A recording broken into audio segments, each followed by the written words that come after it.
merci ami internaute di ñu suivre chaque jour ci dakarbuzz.net ñëwaat nañ tey jii indilaat leen beneen gan boo xamante ne dafa mag ci li nga xamante ne nii moom mooy histoire football Sénégal gan goo xamante ne nii tey mënuñu wax ci histoire football Sénégal te duñ ko tudd gan la goo xamante ne nii ñu bari jàng nañ ci moom ba tey jii nekk ay reporter suñu demee ba reportage match nekk fi li nga xamante ne nii rêve la moom moo tax depuis rajo Sénégal ànd ak ñun ñëw fi nga xamante ne nii moom mooy Sport FM ba tey jii mu jur groupe Futur Média ñu àndoon ceeg moom nekk ay ndaw di ko ci ñee di ko ci topp di ko ci naw ba tey jii nag ñu jëm ci li nga xamante ne nii moom mooy CAN ci Égypte mënuñu ñëw di waxtaan ci loolu te ànduñu ceeg moom ku gis ni ma solo xam ne tey suñu papa la ñu dalal di gan gu mag di papa Laye Diaw père nuyu nañ la. ma lay fay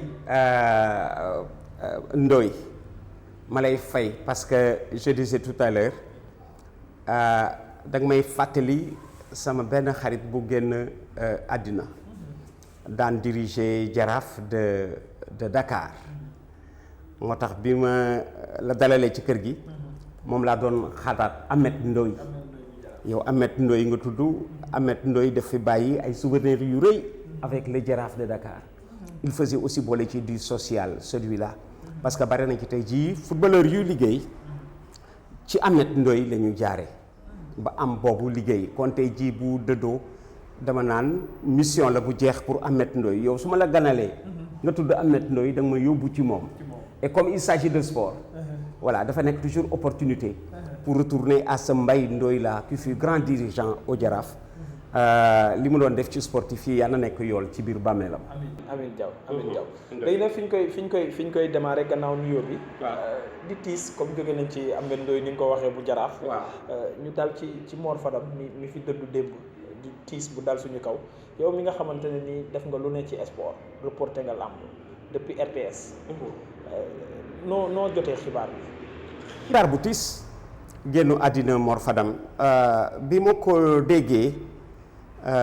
am na wax dëgg yàlla lu wàññeeku ci man parce que Mor Fadam dafa di sportif bu ma teel xàmme man dama ko teel ràññee mën naa ni bi ma koy ràññee booba Sénégal ñu bare gisaguñ ko su ma la nee ni la Mor Fadam dafa mus a ñëw semaine nationale de la jeunesse représenter la région de Louga ci bëre semaine nationale de la jeunesse représenté région de Louga ci bëre fa la ko Sénégal gisee mu nekk médaille d'or ci bëriwul Mor Fadam am médaille d'or ci bëriwul parce que adversaire am yëpp ku ci ñëw ba janoog moom rek forfait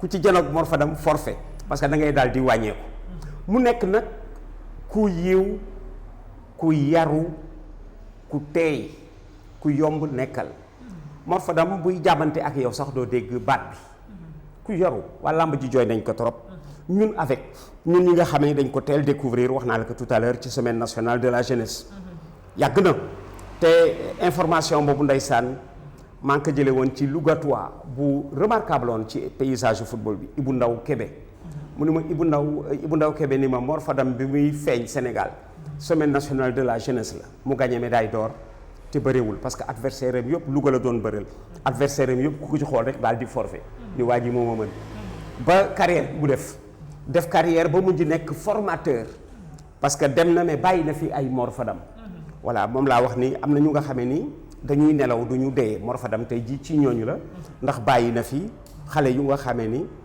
fu ñu toog ni ci loxo Mor Fadam laa génne dañ koy gën a mën a dundal te moom Mor dafa dëddu rek mais du dee li mu fi bàyyi tamit yàlla nekk lu muy fekk ci biir bàmmeelam ñu garder ci moom souveniru ku yaru ku tey ku dal te defe naa ni loolu doy na rafetal carte de visite. jërëjëf Diaw gannaaw bu ñu jógee ci Mor Fadam on va attaquer le sport roi comme ni ñu koy waxee.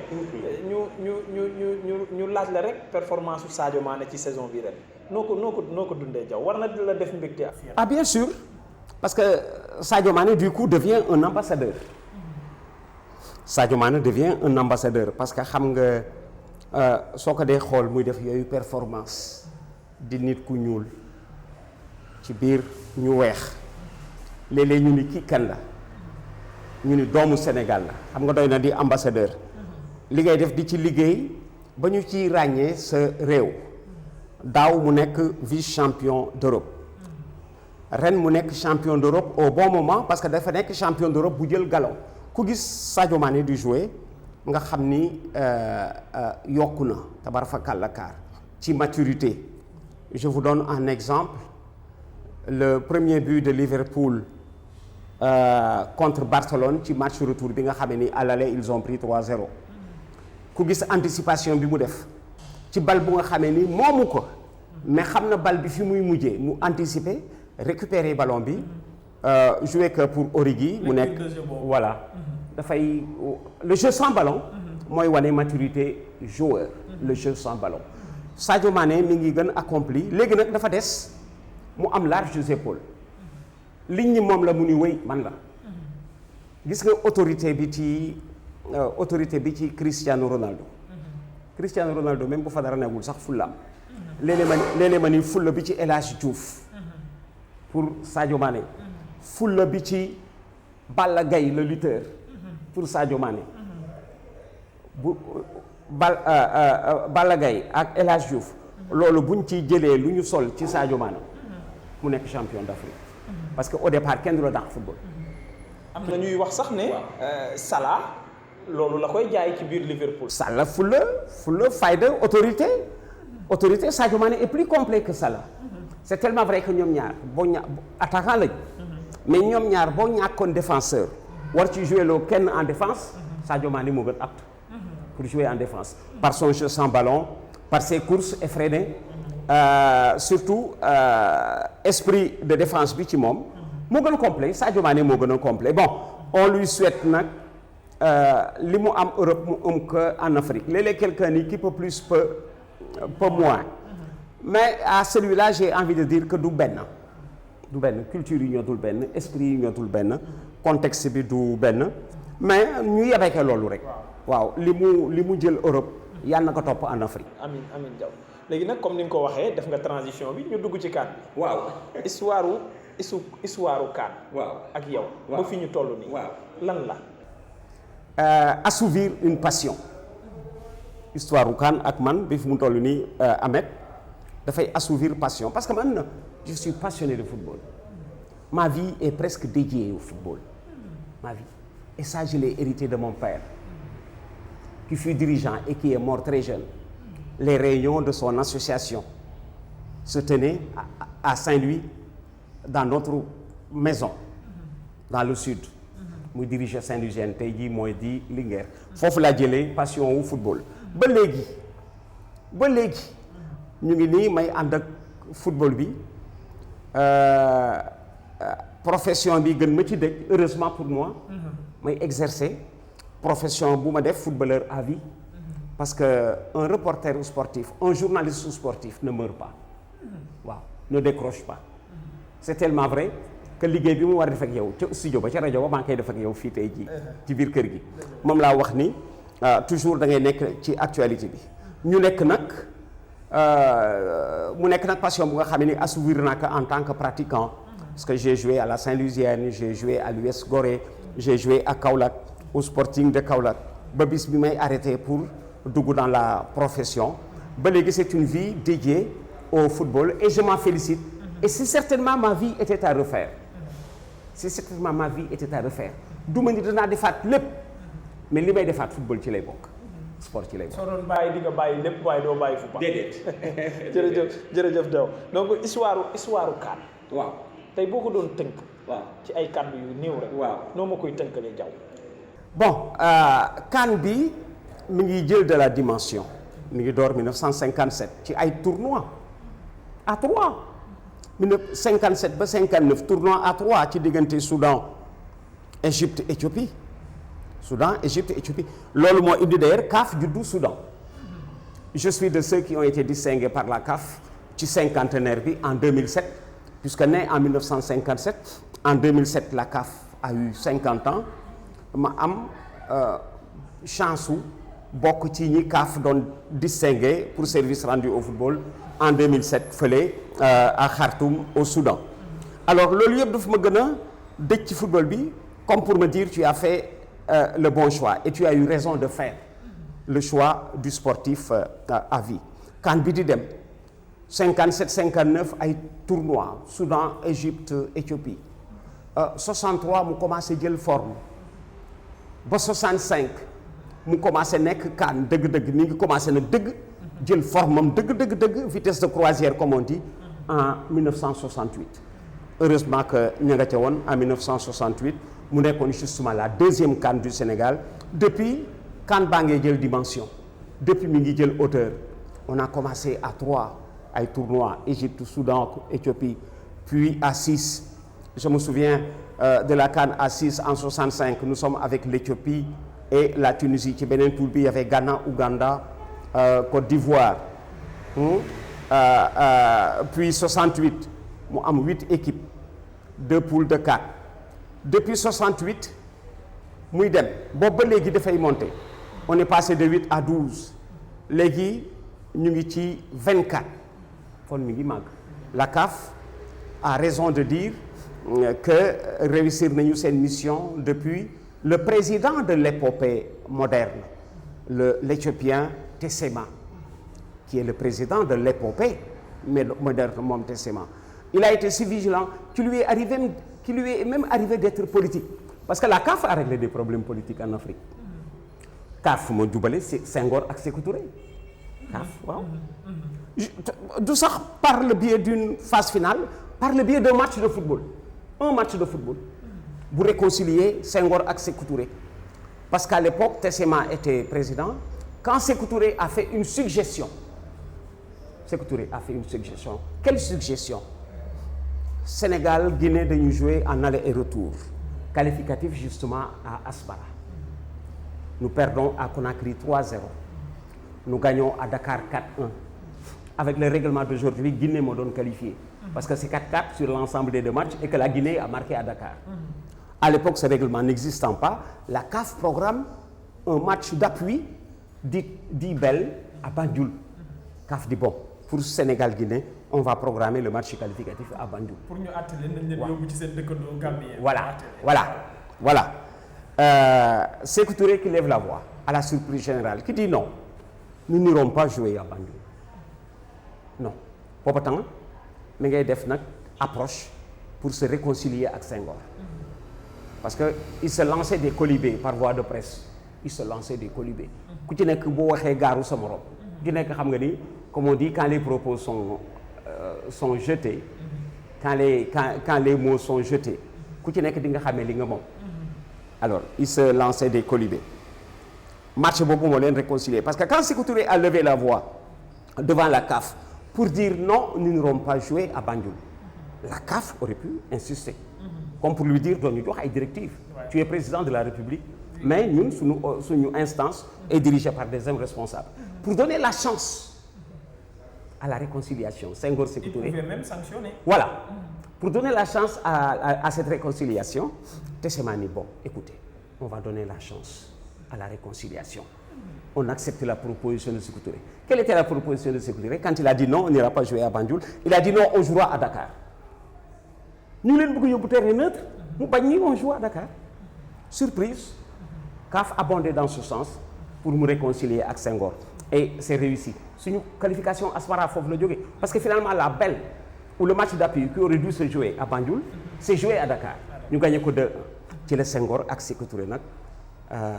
après ubbeeku à une position plus mature plus responsable di démanter ci la Sékou Touré bi muy ñëw Dakar am accueil bu nga xam ne seul le général de Gaulle moo ko musa am seul le général de Gaulle moo am boobu accueil gannaaw de Gaulle c'est Sékou Touré mu jóge nag ci loo xam ne c'était une victoire du football et le mérite de la CAF moo di saisir bopp opportunité ba pratiquement nekk actrice CAF à la réconciliation Senghor Sékou Touré par ce match d'appui que Sékou Touré a programmé à Dakar Sénégal Guinée ba pare nag dirigeant CAF yi nangu lool. jërëjëf Diaw beneen laaj bi nga xam ne moom laay laaj ba tey day des ci CAN bi c'est l'histoire de l'Égypte l'amour qu'il y a entre l'Égypte et la CAN. mais Égypte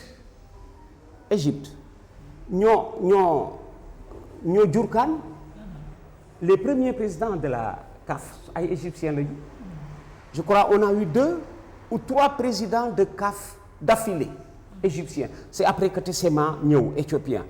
Parce que, comme a fait Jules Rimet pour la Coupe du Monde, Jules Rimet a réfléchi pour le plus grand jeu au monde. C'est un Français. Waaw. Voilà comment est née la Coupe du Monde. En 1926. mu koy togg ba 1930.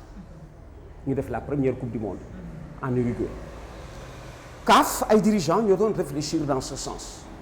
Ay dirigeants ñoo doon réfléchir dans ce sens. Instaurer la CAF. Et comme on commence toujours petit, mu door par ay tournois à la maison 57 au Soudan, 57 au Soudan, 59 en Égypte. Et c'est parti. Les premiers dirigeants. Ba léegi siège baa nga fa. Le siège qui est au Caire. maa nga fa depuis 1957.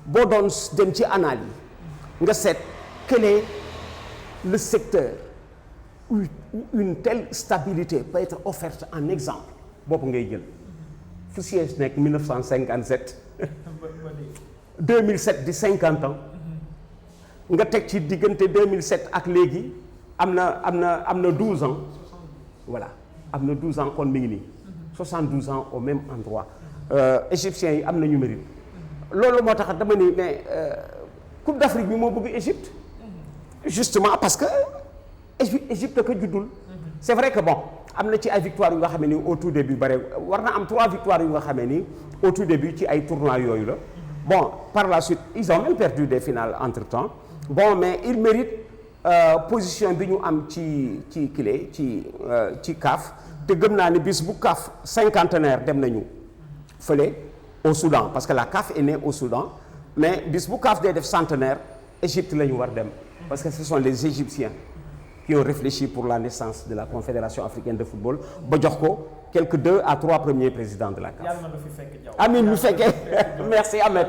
damay xuus aussi ci li nga xamante ne ni moom mooy diggante yow reporter bi sa meilleur moment de reportage ban moment la.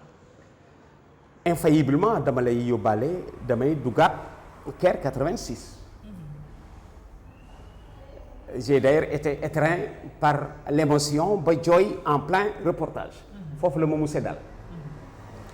parce que c'était notre première CAN. Pour certains c'était pour le football sénégalais c'était la CAN de la renaissance.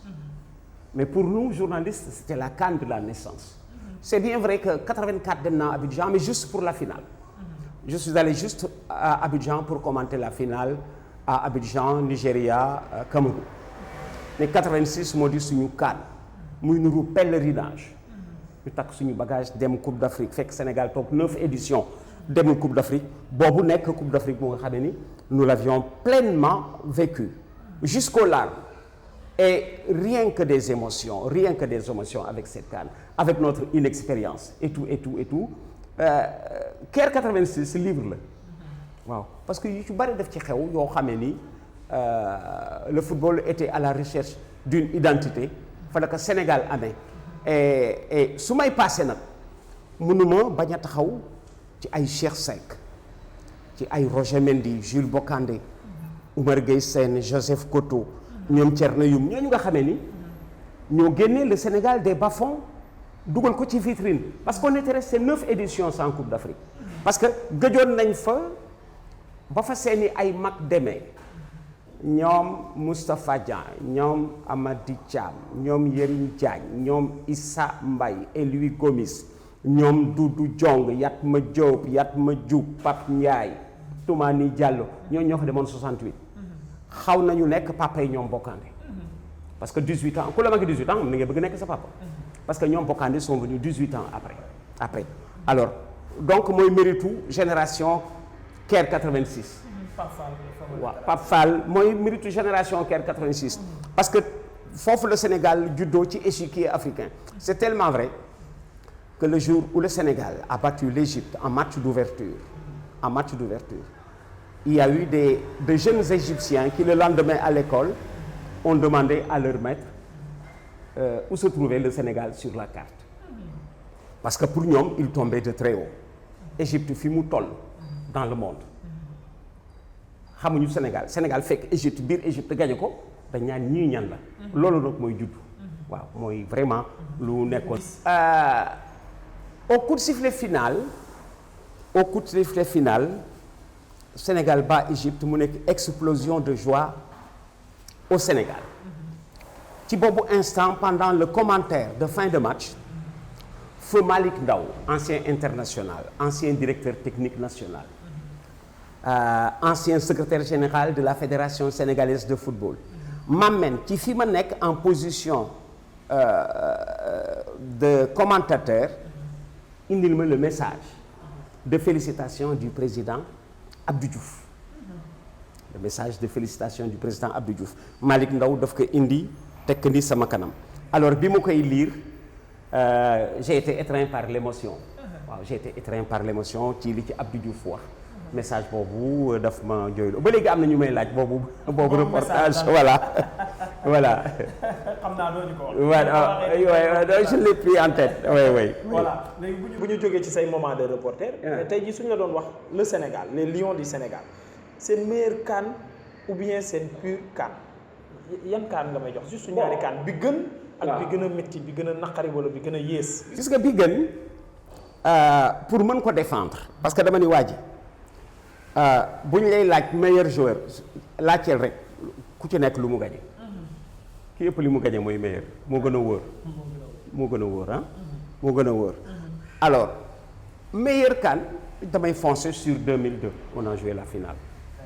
Notre première finale jusqu'ici. waaw notre première finale on a joué la finale que nous avons perdu à l'épreuve du tir au but kon pour man c'est vraiment le meilleur souvenir même si c'est un souvenir par moment aigre-doux parce que voilà quoi xam nga janook quand le Cameroun a gagné au tir au but j'ai dit non le Cameroun n'a pas gagné la finale c'est nous qui avons perdu la finale le Cameroun n'a pas gagné c'est nous qui avons perdu parce que nos gosses nos footballeurs avaient la trousse la frousse de l'épreuve moo leen indi woon ragal penalty yi ba gagné wuñ ko alors moo tax boobu moo di vraiment bi ma gën a neex bi gën a metti te ñu miraculé bi gën a metti ñu nekk miraculé moo di bu 2000 au Niger. au Niger waaw co-organisation xam nga pourquoi mu gën a metti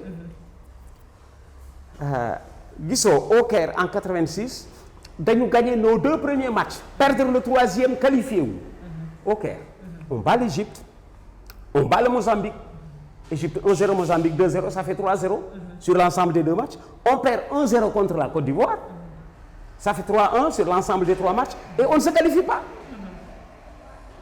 pas alors ça c'est le contraire en 2000 qu'est-ce qui se passe en 2000 au Nigeria on perd suñu premier match contre le Ghana 1-0 on perd suñu deuxième match contre le Nigeria 2-1 on perd 2 fois 2 matchs mu des suñu benn match ñu gagné ko 2-0 qualifié on est miraculé regarde là on gagne 1 match sur 3 on se qualifie ailleurs on a gagné 2 matchs sur 3 on ne s'est pas qualifié moo tax ma ni Caire mooy meilleur souvenir mais vraiment bi gën a metti te ñu niru miraculé moo di 2000 c'était une co-organisation entre le Nigeria et le Ghana ñun on était domiciliés au Nigeria et à Kano je saisis d'ailleurs l'opportunité pour gërëm la famille de Baye Niass ca kaw la gis nga Kano 2000 bañ demee Kano daluñu hôtel waa kër Baye Niass ñoo ñu jël si à l'aéroport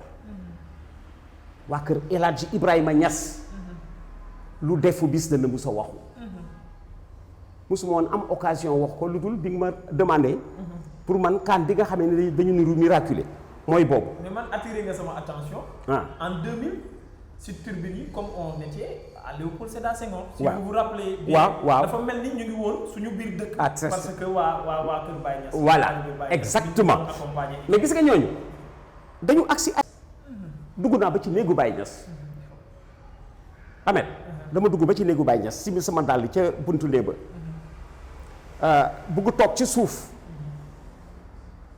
ci tàpp bi lalam tiim mënu ma déedéet Ablaye kay toog fii sama wet j'ai eu le privilège toog ci lalu Baye Niass ci wetam mu ñaanal ma loolu du ma ko fàtte mukk waaw kon su may fàttali teraanga ba ñu dajaleel Kano keroog ba ñu niiru miraculé mën naa ne sax barke kër Baye Niass moo tax ñu miraculé. gagné benn match qualifié.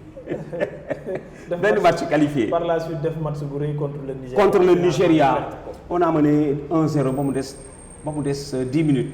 80 minutes.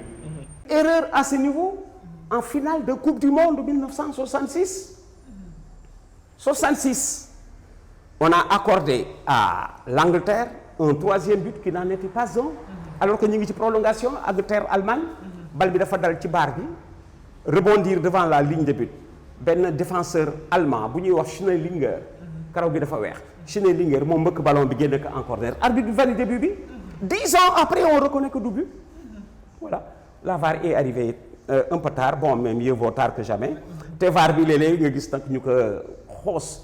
ma ni c'est selon la position parce que léeg-léeg mu xettali la aussi. waaw. Papa dañuy continuer ci CAN bi. le coach Aliou Cissé def na 23 analyse bi ngay am ci liste bi mu def ak absence su Sidi Sarr. selon li ko dal tiis bi ko dal gannaaw bañ ko ci woowee yow sax jotoon nañ ci dégg nga wax ci. ak bu Santy Ngom. jot na jaaxal ñëpp. Boukara c'est logique selon vous et selon beaucoup de spécialistes. mais absence su Sidi Sarr ak Santy Ngom bi ñu jëlee au dernier moment. mais Ahmed liste 23 wu Aliou Cissé bi correct rien à dire bien que liste joueurs dans le monde que ce soit à la coupe du monde coupe d'Europe ou coupe d'Afrique mënuloo am 23 yu nit ñi ni 100% foog mu am lu ñu ci discuter.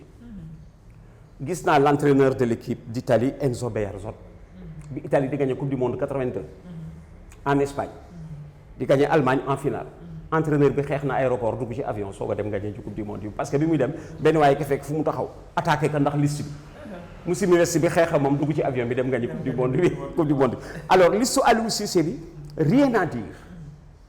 Tu as parlé de Santy Ngom et de Sidi Sarr. À mon avis Santy ak Sidi mën nañu des ci groupe bi dem au Caire. Vous êtes 25 war ci wàññi 2 dafa 10 mën nga leen wàññi ci liste bi mais pas ci attelage bi nañ dem yóbbaale leen c'est arrivé déjà avec le football. gis naa équipe nationale bu dem CAN bi ñuy dem ci stage bi dañuy yóbbaale 4 joueurs de plus mais 4 joueurs yooyu bi ñu leen retenirul dem nañu à la CAN dem nañu à la Coupe d'Afrique.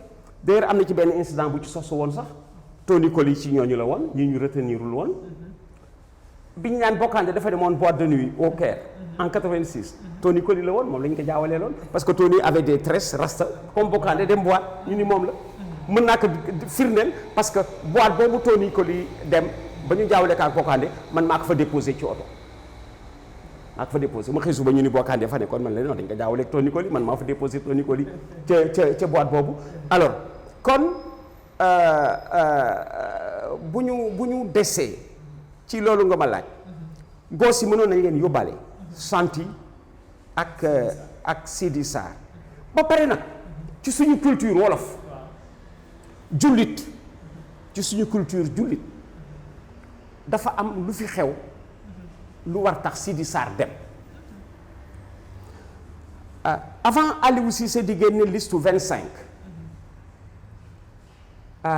Sidi Sarr maam ji qui vit à Thiès très proche de l'actualité waaw xam nga diggante maam ak sët très proche dafa doon laajte ndax sëtam bokk na ci listu bi Aliou Cissé génne ñu ni ko génneegu ko gis nga bi mu ko génnee ñu dem ni ko maam Aliou Cissé jël na sa sët bokk na ci liste bi jigéen bi sous le coup de l'émotion mu daanu décédé looloo ko rey sous le coup de l'émotion xam nga bu fekkoon ni équipe bi daf fi nekk ci période du dëj bi daañu taal seen oto dem ba Thiès jaale ji Sidi Sarr su fekkoon demuñu daañ dem ba Thiès fédération ak coéquipier wu Sidi Sarr yi Sidi Sarr suñu dernier bi au Soudan moo ko dugal bi ñuy gagné Soudan 1-0 moo ko dugal de la tête ma ni waroon nañ ko jaale ji wuñ ko ndax événement yi ñu nekk mais borom dëj bi soo ko mënul jaale ji ci contexte bii da nga yóbbaale dafa am yërmande li ma lay wax ni Ahmed yóbbaale woon Sidi Sarr dafa am yërmande ci xew mi ñu nekkoon Santy Ngom ak moom rax ci dolli ce sont de jeunes joueurs dañuy dellu si en équipe nationale. xam nga bu doon joueur finissant mu mënta jóge sax arrêté mais joueur yi soog a juddu lañu en équipe nationale. Sidi à 22 ans Santi à 26 ans ñoom ñaar ñëpp am nañu au moins 10 ans d'équipe nationale boo leen yóbbuwaal te nag léeg-léeg dama ne dañ dul grand pays de football ñun on n'est pas grand pays de football moo tax ñuy def yooyu erreur parce que nous sommes pays de footballeurs. Ahmed am na différence. Les grands pays de football dañuy garder ñooñu yóbbaale leen ñu nekk apprentissage dem découvrir la Coupe d'Afrique ci boo bokkul. C'est tellement enrichissant sur le plan de l'expérience. Mais comme on n'est pas pays de football erreur boobu moo ñu dal mënoon nañ leen yóbbaale. Santi Sidi buñ demee ñu seetaan ci seetaan bi yaa ngi jàng Ahmed ça m'a tellement fait mal dama ko metti lu affaire boobu dama ko metti lu parce que non seulement yërmande bi ci nekkoon la ñu yàq on aurait pu accompagner Sidi Sarr dans son deuil ba pare nag yaa ngi defar joueurs yu nga xamee ni filet peut-être dès la prochaine Coupe d'Afrique tu auras besoin de. El Hadj Diouf dañ ko dalal fii ci Dakar Buzz yàggul dara. ak Ngone Saliou moo ko dalaloon ñuy waxtaan ci liste bi muy def analyse mu wax affaire bu intéressant mu ne ñi ñu yóbbu am na solo mais li ko ëpp solo mooy ñi nga bàyyi. noo leen di gérer parce que da nga leen di soxlawaat. très bien ci lu yàggul dara. mooy wax bi ngay. j'ai tenu les mêmes propos que El Hadj Diouf El Hadj Diouf gëj naa ko gis ça fait 3 ans. 3 ans El Hadj mooy lii c'est que nag ñun xam nga pourquoi ñu mën gis loolu maag El Hadj Diouf. El Hadj Diouf dafa def Coupe d'Afrique des Nations. dafa football. dafa am expérience su vécu. dana foog. dana yëg. luy war xew te xewagul El Hadj Diouf ci football mën na la dettali lu amagul. loolu moo di vécu loolu moo di expérience. man le football je ne le traite pas en journaliste Ahmed. moi je le traite en footballeur. xam nga pourquoi ma comprendre Santi Ngom ak Sidi Sarr man mus naa jooy parce que sélectionné wuñ ma. jooy naa loolu. mu toog jooy ko donc ça m'a fait mal parce que c'était un rêve qui s'évanouissait. Mon entraîneur est venu me chercher chez moi à la maison c'était à Saint-Louis moo tax ma comprendre leen et comme on a souffert il faut avoir souffert pour comprendre léeg-léeg la souffrance des autres affaire boobu daal c'est un couac sur le chemin de la Coupe d'Afrique bàyyi nañ fi yërmande mënoon nañ ko yóbbaale et quand j'ai entendu que fay nañ leen seen prime stage autant senti que Sidi cela veut dire que ci lañ bokkoon fay nañ leen seen prime stage boobu seen prime stage bi ñu def pour dem bon mënoon nañu mottali daal yërmande bu rëy ngi ci woon moo di li ma naqadi ci liste bi bon tu as parlé de Kara blessure ko ci génne moom it dafa logique blessure Kara ku ko am jël ndokk yàlla ba nga xamee ni son duo avec Kalidou Koulibaly dafa coïncider ak jamono bi équipe nationale gën a dëgër en défense ba du jël but bon malheureusement ci seen profession menaces yooyu ci nekk blessure mais il est défenseur ci âge bi mu nekk il a encore près de 10 ans d'équipe nationale te gëm naa ni dana dellu si gën a baax gën a ñor parce que léeg-léeg y a des incidents yu nga xamee ni dafay gën a defar joueur bi Kara tu reviendras parce que tu es un grand leader groupe bi sax ñoo ko soxla woon moom Kara groupe bee ko soxla ci savoir être dans le groupe xale yi ñoo ko bëggal seen bopp waaw moo tax aussi xam nga su ma nee mënoon nañu yóbbaale Santi Ngom yóbbaale Sidi Sarr noonu la ñu mënoon invité Kara yóbbaale ko tëmbal ko rek ci biir groupe. anecdote la France bi muy mujjee jël coupe du monde bii Koscielny dafa blessé. pourtant dañ ko yóbbaale. maa ngi koy soog a yëg ci yow. te dañ ko yóbbaale jour final bi dafa dugg vestiaire comme les joueurs yi ñu convoqué ci final bi. voilà très bien. c'est parce que c'est parce que tellement vrai, c'est important. xam nga j'ai dit tout à l'heure que nous n'étions pas pays de football mais de footballeurs. C'est parce que la France est aussi pays de football moo tax bu def loolu. La France ñoo inventé coupe du monde. France ñoo inventé tous les grands jeux sportifs. ci diggante Jules Rimet ak Pierre de Coubertin. ñoo inventé coupe du monde. coupe d'Europe des nations. coupe d'Europe des clubs. ballon d'or. Jeux olympiques. France yéex nañu gagné coupe du monde. 11 d'or. Ils ont tout inventé. La France mooy cervelu football bi dans le monde. Malheureusement résultats yi ñoo suivre gul mais ils sont du noyau dur heureusement la France est du noyau dur boo xamee ni mooy piloter le football dans le monde parce que la capitale du football dans le monde est en Europe les capitales du football dans le monde su ma leen noonu tey jii am na ñoo xam ne boo leen ne fii capitale du football ils sont capables de t'amener au Brésil ndax moo ëpp li mu gagné coupe du monde non personne ne va au Brésil du direction la direction c'est l'Europe fan Angleterre Allemagne Italie Espagne France le Portugal suit foofu moo di capitale football bi dans le monde moo tax kuy rêver rek ci football foofu nga bëgg dem je dis à Ahmed que ñun pays footballeur lañu duñu pays football moo tax ñuy def de temps en temps ay erreurs amateurs yu wane ni on consacre moins de temps au sujet mooy indi yooyu erreur. Bientôt ñu tëj émission bi. mais balaa ñu koy tëj il faut nga wax ñu parce que mooy nekk sama mooy avant dernière question. waaw lan mooy suñu fort ak suñu faiblesse équipe du Sénégal bi xale yi Aliou Cissé yi lan mooy seen point fort ak lan mooy seen point faible. xam nga je commence par suñu point faible xam nga lu suñu point faible ñun Sénégal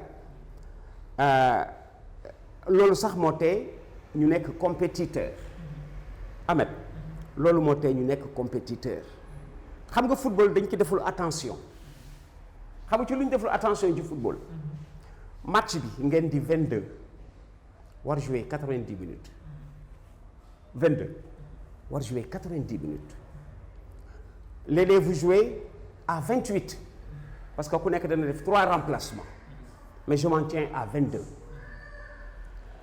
léeg-léeg ngeen dem 90 minutes 120 minutes est-ce que Ahmed dans le monde am na ba léegi ñu xamul ni football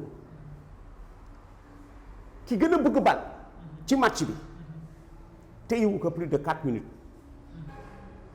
ki gën a bëgg bal téyewul bal bi 4 minutes Ahmed seetal jëlal 90 nga séddale que 28 personnes 90 minutes ku nekk 3 minutes et quelques lay am ku nekk 3 minutes et quelques j'arrondis à 4 donc match bi bu jeexee ñun la match bi jeex na le ballon footballeur bu nekk 4 minutes la koy téye donc dafa nekk 86 minutes sans ballon fu mu nekk ci 86 minutes yooyu foofu la ñuy gagner match kenn du ko gagner ci temps wu possession wu ballon c'est tellement vrai que léeg-léeg nga gis ku am possession ñu gagner ko match kenn du ko gagner ci temps wu possession ballon fa nga koy gagner caméra du fa nekk heureusement statistiques yi léegi mi ngi évoluer yaa ngi koy gagner ci 86 minutes yi nga xamee ni amee woo ballon foo nekk yaa ngi daw fooy daw ci lan ngay daw foofu la ñuy gagner match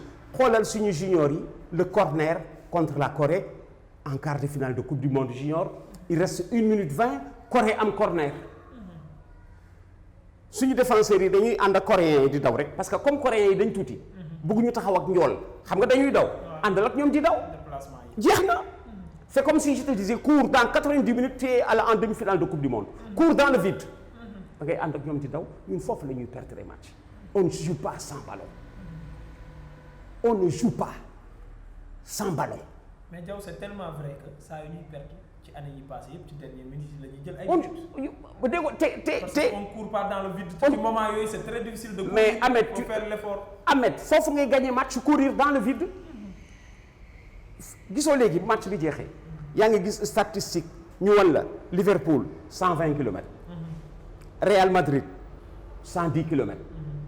ñooñu ba ñuy daw 120 kilomètres. équipe bi yëpp c'est parce que si vous êtes 12 si vous avez joué à 12 ku nekk daw 10 kilomètres dans le match. ça fait 120 ku nekk daw 10 kilomètres. te 10 kilomètres yooyu kenn du ko gis parce que da nga nekk ci longooru 120 sur 90 di daw à gauche di daw à droite mais booba temps li ngay daw yëpp ñu ngi koy mesurer. c'est à ce moment que le match se gagne les Sénégalais ne savent pas souffrir mooy défaut bi moo tax duñu daw sans ballon gis naa benn entraîneur bu ni du ma woo joueur bii ñu may imposer entraîneur bu ni maa bañ du ma ko oo le joueur savait bien jouer au ballon su amee bal bi comme musique su amee bal bi c'était un Beethoven du football Beethoven su amee bal bi comme musique xam nga fu défaut bi nekk su ko amewul day dox de ce fait quand son équipe n'a pas le ballon l'entraîneur dit il est dangereux contre le groupe parce que quand on n'a pas le ballon on joue à 10 parce qu'il ne se préoccupe pas de la récupération du ballon benn waay di ma lay jaw ma ni ko mu ni ma Fadiga ma ni ko waaw Baba Touré ma ni ko waaw ak Louis Camara ku dàq football yow gisoo Louis Camara defe naa déedéet Baba Touré ak Bamba Sava ci yow laa ko dégg waaw gisuloo leen xaleel nga ma ni ko dafa diis nga ni diw moo dàq football diw mais am nañu ñoom ñëpp ay aptitude ak ay inaptitude on ne peut pas faire jouer en défense quelqu'un ne sachant pas courir dans le vide marqué dafa metti parce que na ngay daw ci ko amewul ballon ngay daw di fàtti fii di daw à gauche di fàtti fii ni mu mettee marqué jouer sans ballon défenseurs yi ñoo koy faral di def mais man leen ñoom ñett sooy jouer amuloo défenseur ki ngay jël moo gën a complet te man ñoom ñett Baba Touré Louis Camara Fadiga bu ñu wër jouer ma manqué défenseur ñoom ñett su ma ciy jël kenn Fadiga laay jël moo gën complet pour jouer en défense je peux te dire que El Hadj Diouf ak Sadio Mané su ma soxlaa défenseur ñoom ñaar rek ñoo fa nekk kenn war jouer Sadio Mané lay jël Sadio moo gën a apte El Hadj à jouer sans ballon Sadio Mané moo gën apte El Hadj Diouf à jouer sans ballon yooyu yëpp ay détails la qui ont leur importance l'inefficacité des Sénégalais ma nga nekk ca d'abord ne sachant pas jouer sans ballon daw du ñu athlète moo tax ñun dañ dul athlète moo tax xalaat ñu loolu lii nag suñu faible lii suñu fort suñu faible mooy loolu lii suñu fort moo di Sénégalais yi soo defee attention chaque fois qu'ils ont mené au score ils ont gagné le match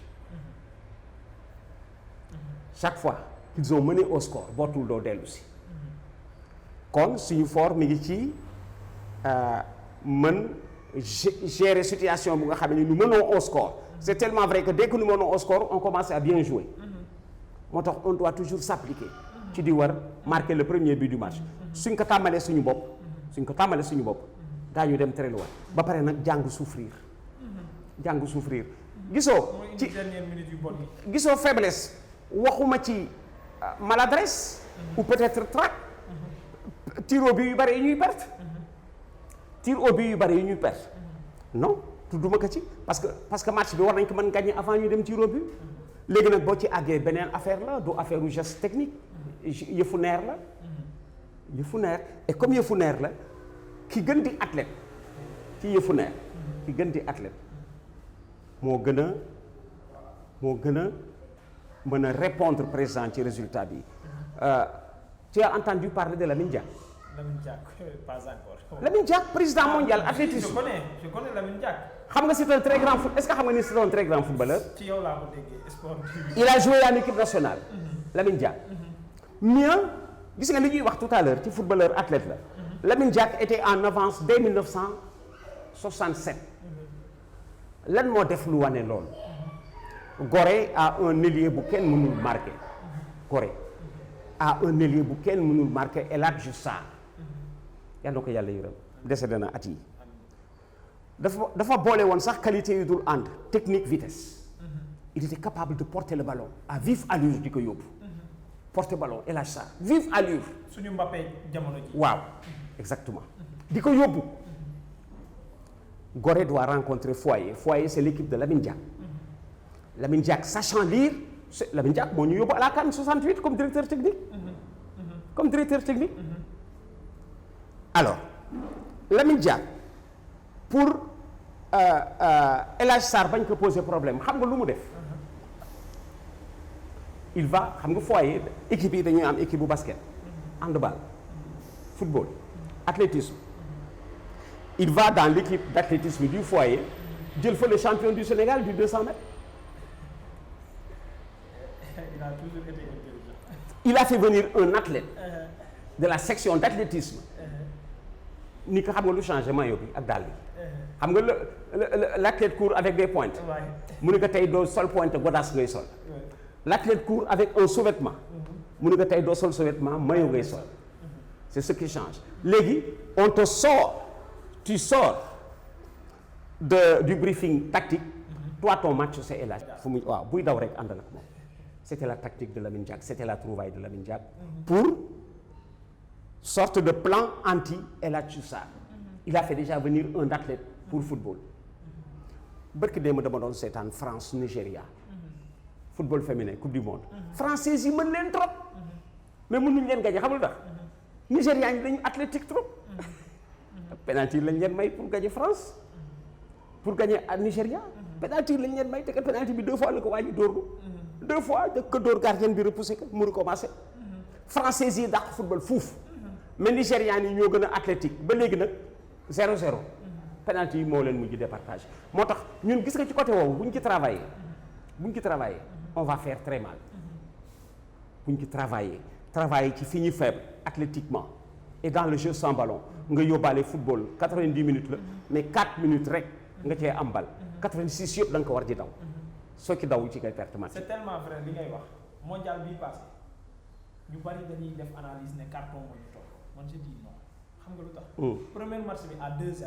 ñu daw dans le vide comme li ngay wax. oui du ñu jël bii boobu. exactement ñu qualifié du ñu xaar carton. exactement ou bien on fait 3-0. voilà parce que contre attaque ñu assuré ko. exactement ñu courir plus vite militaires yi gën a dem ci kanam jàppale contre attaque yi mbay ña. mu ngi noonu on gagne 3-0. mu ngi noonu et dernier.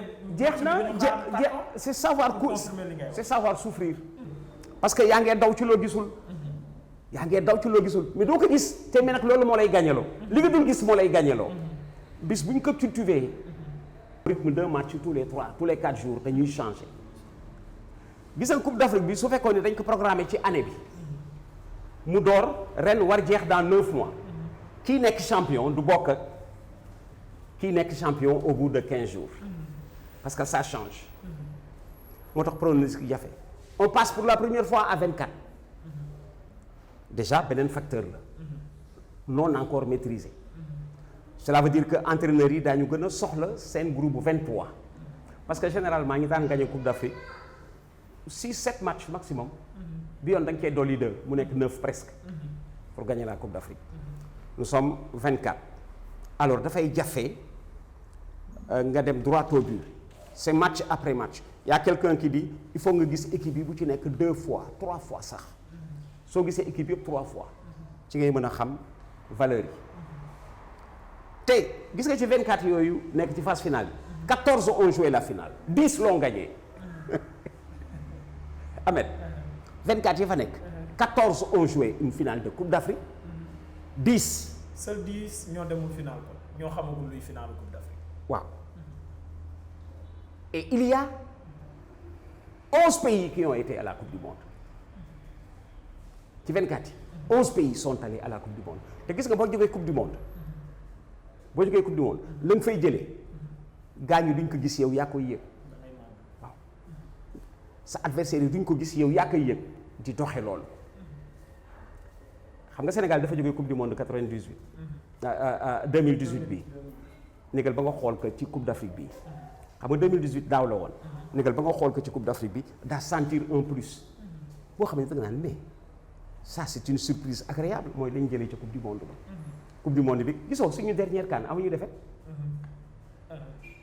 c'est la deuxième fois que ça nous arrive 2002 ak 2017 ñun ci li ñu jëm nii lañ jëlee ci Coupe du Monde bi ak ci CAN bi mu mel naka démb li ñu jëlee ci Coupe du Monde bu daaw ak ci CAN bi nga xamee ni daaw jéeg la avec le même groupe di nga sentir ni équipe baa ngi màgg xam nga équipe bi di màgg mooy gis léegi ngay dégg ñu naan Gana Gueye léegi day buteur la Gana Gueye léegi buteur la waaw loolu yëpp ci équipe la buy màgg de ce fait plus ngay avancer gagner sa premier match plus li nga soxla di la wuy si parce que boo dee gagner moo lay wuy si gagner moo lay bëgg soo gagner benn yoon léegi gagner moo lay bëgg ngay dem bul toppatoo gannaaw suba wala suba tey rek ngay conjuguer toujours au présent kan laa am tey gannaaw suba sama yoon kan laa am tey loolu yëpp ci waxtaan la parce que dafa am ay causeries en sport yu gën dem entraînement y a des jours kenn du dem entraînement da ngi toog waxtaan daa fa jëlee lu gën dem entraînement sport dafa vaste kenn du maîtriser lépp moo tax moom laay wax naan amul certitude il n'y a que des convictions booy ruminer nag demal ba ca biir soo waree continuer nga continuer soo warul continuer nga taxaw léeg-léeg nga dégg entraîneur bu ni je m'étais trompé parce qu'il avait des convictions rien n'est certain bon waxtaan woowu defe naa ni mën nañu yóbbu Ahmed ci li ñu yaakaar man de am naa ci yaakaar parce que gëm naa ni sama gaañ yi ñu ngi màgg te gis nañu ni nit ñi attendent de monts et merveilles kenn dàqu leen football kenn dàqu leen football xam nga lu leen nit ñi ëppale woon di ko jox àq di ko jox àq jeex na bis bu ñu mënee di ko jox àq di souffrir dans la défense di souffrir dans le jeu sans ballon di dawandoog kuy daw bu taxawee nga taxaw di tëbandoog kuy tëb léeg-léeg di nga tëb sax tout en sachant que doo moom ballon bi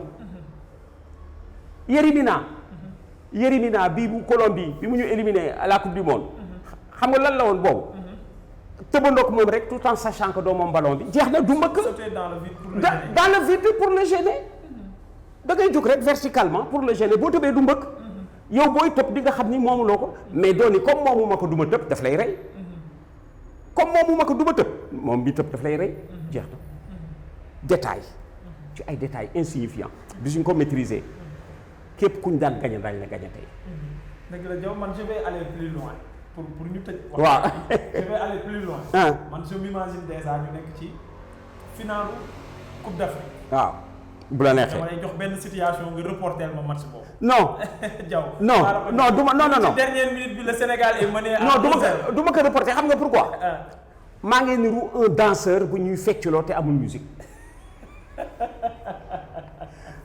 C'est comme si tu disais à la meilleure danseuse ou au meilleur danseur soo ko ni woon à la meilleure danseuse ou au meilleur danseur soo ko ni woon feccal non du mën fecc parce que musique bi moo koy fecculoo un reporter xam nga lu koy reporteloo ambiance au stade plus ambiance bi di jóg plus yow ngay jóg di dugg ci biir ambiance bi foofu la lay wax foofu la waxtaan wi nekk moo tax toog nii reporter bon voilà su boobaa yaa ngi dem ci reportage bi bàyyi reportage bi fekk si la yal na ma reportage boobu fekk si Sénégal dem en finale de coupe d'Afrique dama lay wax beneen dañuy joxante rendez-vous Sénégal ci li ma bëggoon a imaginer. waaw finale Coupe d'Afrique dernière minute. yal na ko yàlla def mu remonté. yal na ko yàlla def. ma indil la cassette bi nga def à la RFM. toog fii defaat interview. yal na ko yàlla def looy merci Ahmed yal na ko yàlla def. c'est Abdoulaye Diaw le père Abdoulaye Diaw le doyen Abdoulaye Diaw l'historique Abdoulaye Diaw bu Sénégal moom lañ doon dalal tey fii ci Coupe d'Afrique doon ko waxtaanee di leen jox rendez-vous ci beneen waxtaan ak beneen gan fii ci dakarbuzz.net ak Dakar Buzz TV ci YouTube bi ngeen am ñu aussi Dakar Buzz ci Facebook bi ak Instagram bi bu leen raté dara ci Coupe d'Afrique de la nation bi nga xamante ni mooy am en Égypte 2019 merci beaucoup et à la prochaine fois jërëjëf Papa. merci Ahmed merci Ndoye à la prochaine.